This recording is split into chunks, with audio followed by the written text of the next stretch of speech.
Le handicap empêche-t-il de rencontrer l'amour? Le handicap est-il un problème ou un frein pour rencontrer l'amour? Est-ce que le fait d'être malvoyant, malentendant, d'avoir été un enfant du dit Stilben qui a un membre atrophié, d'avoir un spina bifida, d'avoir eu des soucis à la naissance qui font que vous avez une difficulté à marcher, une taille qui n'est pas tout à fait standard, d'avoir eu un accident ou une maladie dans l'enfance qui a fait que vos fonctions intellectuelles et votre autonomie sont réelles.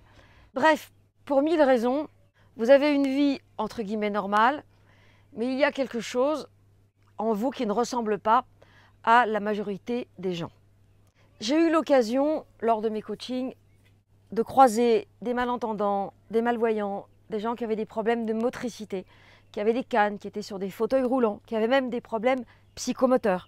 Et à chaque fois, ce qui s'est imposé à moi, c'est que la recherche amoureuse n'avait rien à voir avec le handicap. Je ne dis pas que le handicap ne compte pas, je dis qu'il n'est pas un obstacle à la rencontre amoureuse et à la réussite d'une vie de famille, voire d'une vie parentale.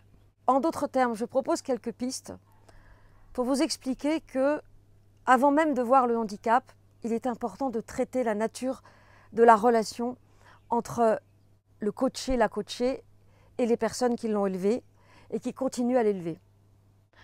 Bonjour à toutes et à tous, je suis Bénédicte Anne, votre Love Coach depuis 2004. Ensemble, nous avons co-créé les Cafés de l'amour, un espace d'échange, de paroles et de rencontres qui s'adresse à des personnes qui se posent des questions et plus particulièrement en amour.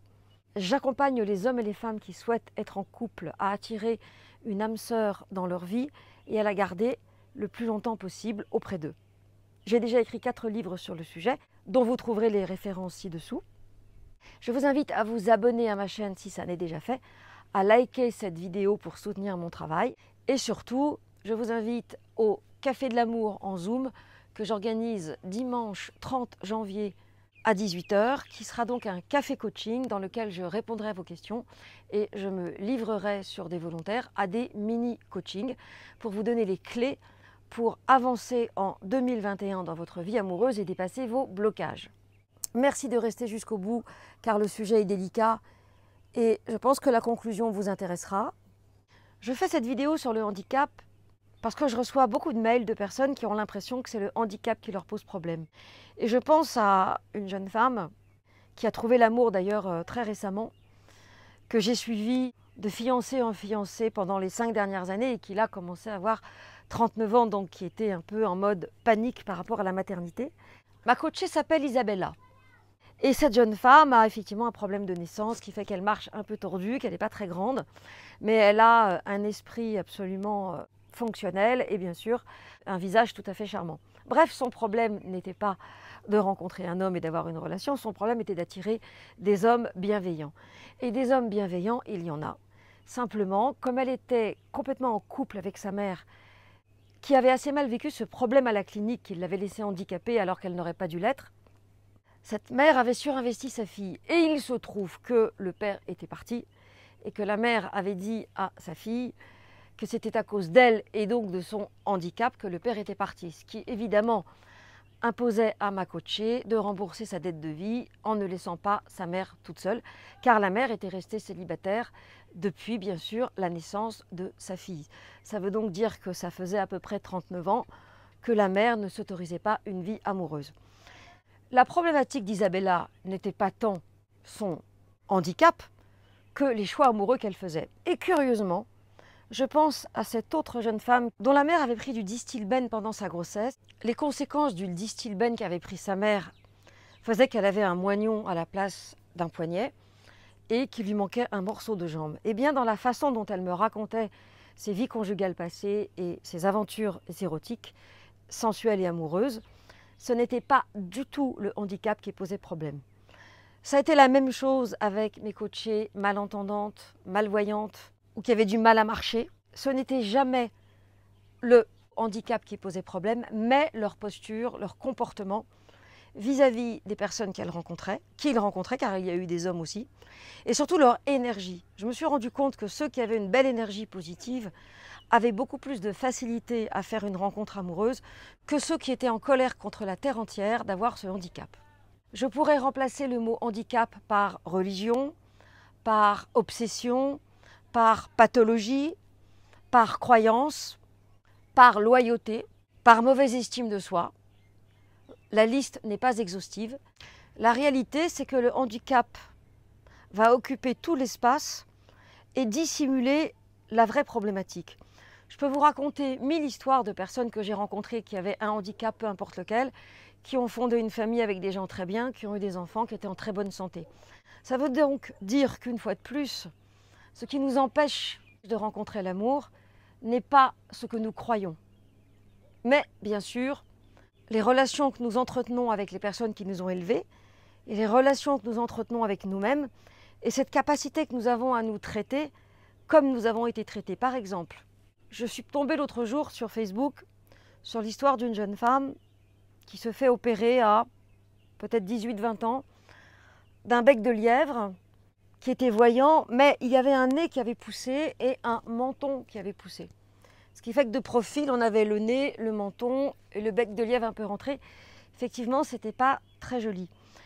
Et ce que la personne a dit, après l'opération, donc on voit le travail remarquable qui est fait, ça restait elle, mais on va dire la meilleure version d'elle-même. Ce qu'elle a dit et qui m'a particulièrement marquée, c'est que enfin les gens ne la regardaient plus. C'est-à-dire qu'elle était comme tout le monde, elle était transparente. Elle a passé sa vie à redouter le regard des gens qui allaient voir qu'elle avait un visage qui n'était effectivement pas tout à fait dans la norme et qu'au fur et à mesure des années, ce visage s'accentuait.